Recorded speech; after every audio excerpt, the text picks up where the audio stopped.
Aquesta vinya és una vinya de xarel·lo vermell, que aquí és conegut com cartoixà.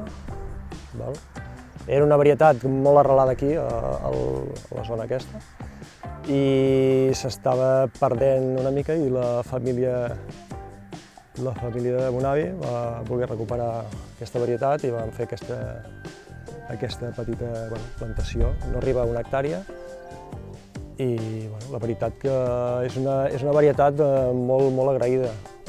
És molt resistent al míldiu, a la malura i se'n la barema cada any sanitàriament està molt bé i és una varietat molt vigorosa, els ceps aquests tenen molta força. Sí, fa 3 anys era convencional, vull dir, fèiem tractaments fitosanitaris, tot convencional, i estem en conversió ecològic i el que fem bàsicament és el desherbatge, el tema del desherbatge químic no es pot fer, vull dir, no podem tirar herbicida, bàsicament llaurem i passem la cavadora. I després amb els tractaments, doncs bàsicament sofre i coure. Coure pel míldiu i sofre per la malura o cendrosa. I bàsicament aquests són els... I llavors pel cuc també fem el tractament amb feromones, que s'utilitzen aquests difusors, que ara en pocs dies, suposo que 15 dies així, suposo que els posarem. I bàsicament això.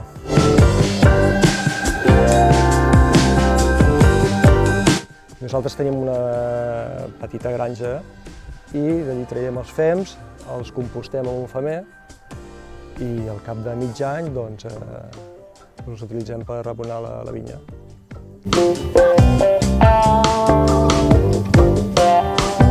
I la veritat que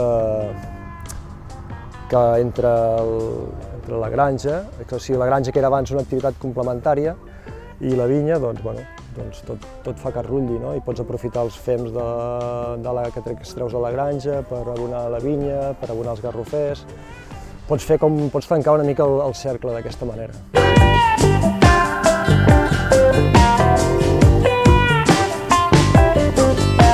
Sí, d'aquí, amb aquest temps que fa i això, d'aquí pocs dies, la vinya començarà a plorar.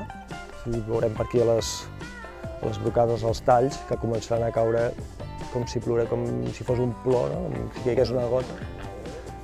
Doncs correrà la saba i començarà a plorar, no?